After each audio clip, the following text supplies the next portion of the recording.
Treta e vexame em São Januário. Vasco vai mesmo ficar mais uma temporada na Série B. Tomou uma goleada histórica do Botafogo, acho que tirou o pé, né?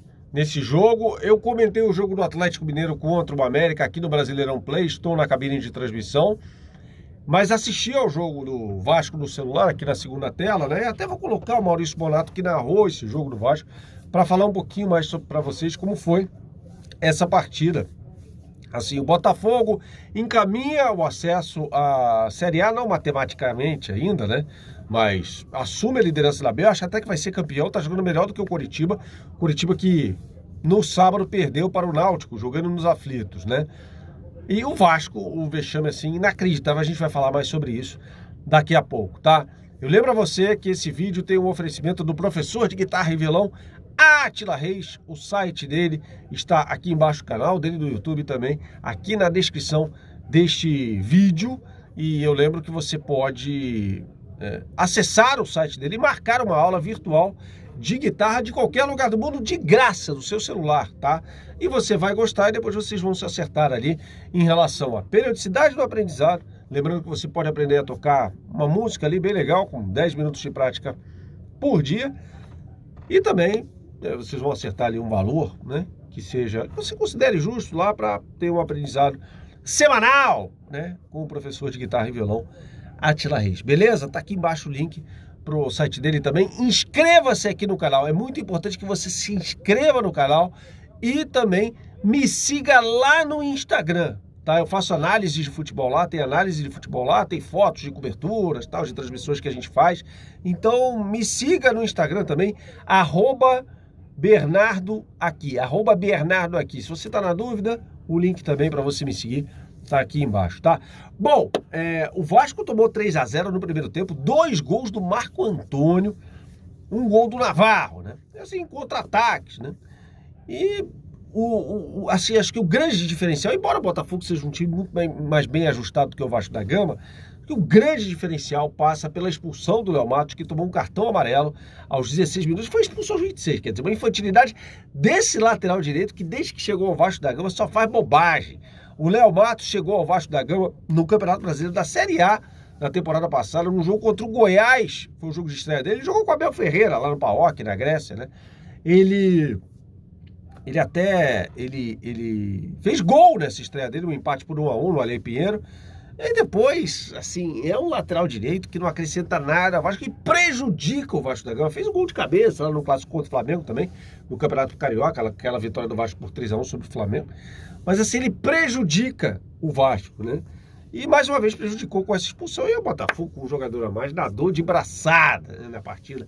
Eu vou colocar aqui o Maurício Bonato, que transmitiu, que narrou esse jogo e vai falar para vocês mais sobre esse jogo. Mas antes eu tenho de ressaltar o vexame de alguns torcedores vascaínos na arquibancada, brigando com a polícia. Eu não sei o que eles queriam fazer, se queriam invadir o campo, né, para brigar com o jogador, bater em jogador, bater em técnico. Mas teve isso, teve uma treta ali nas arquibancadas, enquanto o torcedor do Botafogo festejava, já no intervalo, uma vitória que era iminente. Torcedor do Vasco, alguns torcedores, não vou generalizar, nem falar que todo torcedor organizado é bandido, mas não, nada disso, né? Mas alguns é muito fácil identificar, gente. Tem foto aqui na capa do vídeo e tal, é muito fácil saber quem era. E aí, bane do estádio, faça o que quiser. Mas é fácil identificar, né? Não adianta fechar o estádio por causa disso, pelo menos é a minha opinião. Não, identifica o cara, pula o cidadão e pronto, acabou, né? Porque não é todo torcedor do Vasco da Gama que fez isso. Havia até famílias, né? Crianças, a gente indo embora antes mesmo do término do primeiro tempo. Tamanho foi esse vexame vascaíno consumado em São Januário, no seu estádio. A gente vai colocar agora o Maurício Bonato para falar. Fala aí, Bonato. Fala, Bernardo Ramos, tudo bem? Eu fiz o jogo, né? Narrei o jogo do Vasco no Brasileirão Play junto com o Fábio Piperno. Mas realmente, olha, o Vasco teve 2 chances para fazer o gol, 2 defesas do Diego Loureiro no começo do jogo. Os 10 minutos ali o Vasco deu uma pressão. Depois, 3 contra-ataques fulminantes. O time do Botafogo fez 3-0 no primeiro tempo, passou o carro. Tivemos também jogador do Vasco expulso, né? E aí a coisa virou completamente. Aí o Botafogo no segundo tempo fez mais um gol ainda, não apertou muito, conseguiu fazer mais um gol, 4-0. E essa aqui é a maior goleada da história do confronto. o Botafogo conseguiu nessa goleada fora de casa. A última era em 31 pelo Campeonato Carioca com 3-0. O Botafogo conseguiu 4-0 e de vez sacramentou, né, a permanência do Vasco da Gama na Série B. E o Botafogo assumiu a ponta da Série A e tem tudo, né? Tá muito próximo, mais um pontinho para voltar para a Série A no ano que vem. Realmente foi um passeio péssimo, Fernando Diniz. E o Enderson não precisou nem fazer muita coisa, não. Jogou ali o feijão com arroz, botou na roda o tempo todo o time do Vasco da Gama. E para mim o destaque do jogo foi o Luiz Oyama, jogou demais, o número 5 do Botafogo. Valeu, Bernardo! Bom, tá aí a palavra do Bonato e vale lembrar, eu sempre vou lembrar que o Vasco trouxe um diretor, contratou um diretor executivo de futebol incompetente, o Alexandre Pássaro. Foi muito mal no São Paulo. Por que ele serviria ao Vasco da Gama? Ele que teve, por exemplo, as brilhantes ideias, claro, que entre aspas, né, de trazer jogadores como o Hernando, né, zagueiro reserva do time do Bahia, que quase caiu para a segunda divisão também do Campeonato Brasileiro. Trouxe o Zeca, né, um jogador que teve um brilhareco ali no Santos no início de carreira, depois passou pelo Inter, passou pelo Bahia, não jogou absolutamente nada.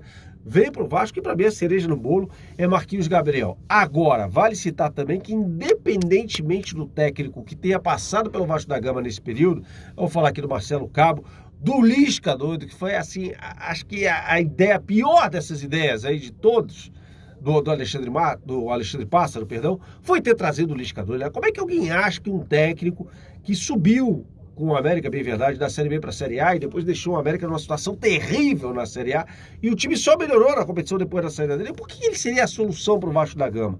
Não tá certo? Então, assim, veio o Lisca doido e aí a coisa vai para o espaço de vez. Mas dito isso, Marcelo Cabo, Lisca doido e Fernando Diniz, todos fechados incondicionalmente com Marquinhos Gabriel, cara. O que o Marquinhos Gabriel fez na carreira dele?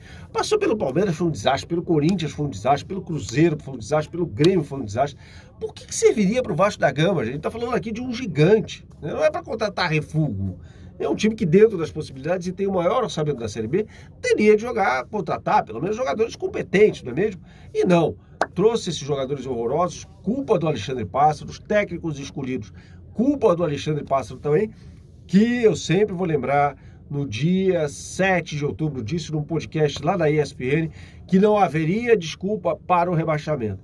O torcedor cobrou bastante o presidente Jorge Salgado, bastante o técnico Fernando Diniz, só um jogador foi poupado, que foi o Nenê, que voltou ao Vasco da Gama nesta temporada, e curiosamente foi o único jogador que falou ali no campo após a partida, tá? Então, Vasco da Gama mais um ano na B. E agora, eu vou falar também rapidamente do Atlético Mineiro, trabalhei nesse jogo, né? O Galo que não fez uma grande partida, foi muito superior no segundo tempo, mas no primeiro tempo não, mas ganhou do América, que fez um jogo muito ruim, não foi um grande jogo do Mineirão não, né? Mas o Galo ganhou basicamente uma alteração do Cuca, né? Quando ele saca o Savarino, que não estava jogando bem, coloca o Diego Costa, coloca mais gente na área, e aí o gol do Guilherme Arana, né? Que jogador é o Guilherme Arana? Sai uma jogada justamente que vem da direita, o Diego Costa é um jogador muito técnico, a gente o vê longe da forma física ideal, só rola a bola para o lado, para o Arana encher o pé, e sabe aquele chute que você dá, bate com o gosto da bola dentro da área, né? Sem chance para o bom goleiro Matheus Cavicchioli colocar o Galo na frente, né? E dar a vitória ao Galo por 1-0. Veja, os últimos 2 jogos do Atlético traçando um paralelo com o Flamengo, né? Grêmio, em casa, venceu 2-1, Flamengo empatou, América ganhou, Flamengo só empatou, o Grêmio e o Flamengo perdeu, ou seja, o Galo soma 6 pontos em 2 jogos contra adversários e que o Flamengo só conseguiu somar 1 ponto. Acho que tá aí a diferença do negócio, beleza? Saudações, até a próxima, tchau, tchau.